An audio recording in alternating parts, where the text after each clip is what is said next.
رسول کریم صلی اللہ علیہ وآلہ وسلم نے ارشاد فرمایا، تم جہاں بھی ہو میرے اوپر درود پڑھو، تم جہاں بھی درود پڑھتے ہو وہ میرے تک پہنچتا ہے۔ صبح پڑھو، شام پڑھو، دوپہر پڑھو، دن کو پڑھو، رات کو پڑھو، نماز سے پہلے پڑھو، نماز کے بعد پڑھو، محفل کے آغاز میں پڑھو، محفل کے دوران پڑھو، محفل کے اختتام پہ پڑھو، مسجد میں پڑھو، گھر میں پڑھو، جہاں بھی میرے اوپر درود پڑھو گے، جیسے بھی میرے اوپر درود پڑھو گے، فرمایا میرے تک پہنچتا ہے۔ ہر شخص یہ چاہتا ہے کہ میں حضور کی قربت پاؤں، حضور کا قرب مجھے ملے، اور اگر کسی کے سینے میں یہ آرزو نہیں ہے تو اس کے سینے میں دھڑکنے والا دل کسی مومن کا دل ہی نہیں ہے۔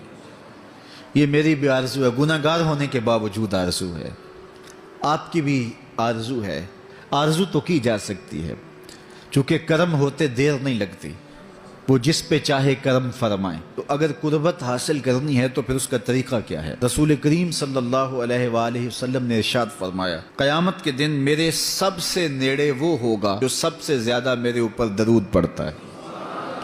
تو جتنا درود حضور پہ زیادہ پڑھو گے، قیامت کے دن اس قدر حضور کی قربت نصیب ہوگی، اور حضور کی چادر رحمت کی ٹھنڈی چھاؤں ملے گی، جام کوثر نصیب ہوں گے، اور جہاں حضور ہوں گے وہاں قیامت کے دن کی سختیاں نہیں ہوں گی، وہاں دامن محبوب کی ٹھنڈی ہوائیں ہوں گی۔ تو حضور علیہ السلام پر کثرت سے درود پڑھنا یقیناً یہ دکھوں کو دور کرنے کا علاج ہے، اور یہ دنیا آخرت کی بہتریوں کی ضمانت ہے۔ حضرت ابو ہریرہ رضی اللہ تعالیٰ عنہ سے روایت ہے، جو امام ابو داود نے اپنی سند سے روایت کی ہے۔ رسول کریم صلی اللہ علیہ وآلہ وسلم نے ارشاد فرمایا کہ جب کوئی شخص میرے اوپر سلام بھیجتا ہے تو اللہ تعالیٰ میری روح میرے اندر لٹا دیتا ہے، یہاں تک کہ میں اس کے سلام کا جواب دیتا ہوں۔ روح اطہر جسد انور میں لوٹا دی جاتی ہے اور حضور سلام کا جواب دیتے ہیں۔ تو مجھے کائنات میں کوئی ایک لمحہ تو ایسا بتاؤ جس لمحے حضور پہ سلام نہ پڑھا جاتا ہو۔ وہاں روضہ رسول پہ چلے جائیں تو وہاں لمحہ لمحہ سلام کے گجرے ہیں، کائنات کے جس گوشے میں چلے جائیں درود و سلام کے جو ہیں وہ گجرے ہیں۔ تو کوئی ایک لمحہ بھی 24 گھنٹوں میں ایسا نہیں ہے کہ جب حضور پہ سلام نہ پڑھا جاتا ہو، اور جب سلام پڑھا جاتا ہو تو حضور کی روح اطہر بدن رحمت میں ہوتی ہے اور حضور سلام کا جواب دیتے ہیں، اور جس کو حضور سلام کا جواب دے دیں، اللہ اکبر، کہ درود پڑھا کرو۔ درود حضور علیہ الصلاۃ والسلام سے جواب کا ذریعہ ہے، اور جب جواب جناب رسالت مآب صلی اللہ علیہ وسلم کی جانب سے آ گیا تو دنیا میں بھی بھلا ہی بھلا ہے، آخرت میں خیر ہی خیر ہے۔ حضور علیہ الصلاۃ والسلام نے ارشاد فرمایا، جس کے سامنے میرا ذکر کیا جائے اور وہ میرے اوپر درود نہ پڑے، وہ کائنات کا سب سے بڑا بخیل، سب سے بڑا کنجوس ہے۔ ہم بخیل تو نہیں ہیں، تو پھر پوری یکسوئی کے ساتھ چند مرتبہ حضور پہ درود شریف پڑھ لیجئے۔ حضور علیہ السلام پر درود پڑھنے سے انسان خود سنورتا ہے اور اللہ کی رحمتیں اس پر نازل ہوتی ہیں۔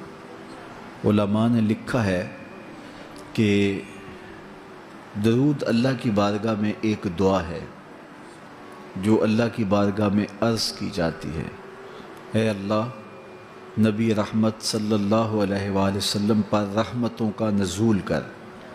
تو کوئی یہ دعا مانگے کہ اے اللہ اپنے نبی پر رحمتوں کا نزول کر، تو کیا اللہ تعالیٰ اس کی یہ دعا قبول نہیں کرے گا؟ تو درود ہر صورت میں قبول ہے۔ تو اس کا جو فائدہ ہوا کہ جس نے ایک مرتبہ حضور کے لیے اللہ کی بارگاہ سے رحمتوں کی دعا مانگی، تو اس کے مانگنے سے محبوب علیہ السلام پر کتنی رحمتوں کا نزول ہوا وہ تو اللہ جانتا ہے، یا جس محبوب کریم پہ نزول رحمات ہوتا ہے وہ جانتے ہیں، لیکن جو ہاتھ اٹھا کے دعا مانگے، جو ہاتھ باندھ کے درود پڑھے، ایک مرتبہ درود پڑھنے سے اللہ کی 10 رحمتیں اس پر نازل ہوتی ہیں۔ تو جو مسلسل درود پڑھے جا رہا ہے تو پھر رحمت کی برسات ہوتی ہے اس کے اوپر۔ صلی اللہ علیہ وآلہ